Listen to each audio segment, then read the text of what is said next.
再来看诈骗真创手，台北北投的警方接到有银行员通报讲有一个查甫人要汇钱哦，佮一直用手机在开讲。后来了解是讲有网友要借伊投资3万，佮再互警察阻挡。大家分局嘛接到被害者报案，讲伊加入投资的社团，哄骗2300万哦。警方嘛已经抓到车手上班咯。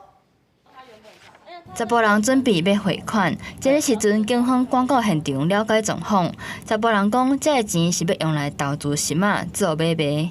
昨天那个也是诈骗的、昨天有一个才来说要买一条5万，他汇的那个一株5万对。对，然后他昨天汇的那个账户是警示账户呢。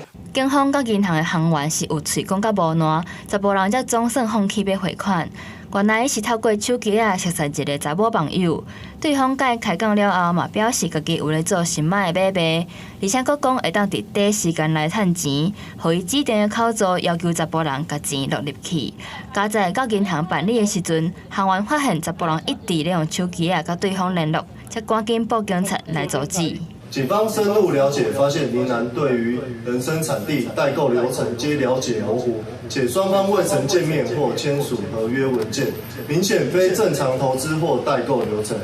另外，大安分局的警察嘛，伫这间商办大楼内底，抓到一个诈骗集团的过手人。以你涉嫌这个诈欺及洗钱防治条例哦，警方依法跟你逮捕哈。原来警方是接到一个60岁查甫人讲，伊伫网络熟识一个股市专家，了后加入投资社团，前后计共提出2300多万。不过诈骗集团煞甲线大线，讲要继续甲钱提出来，才会当赚到钱。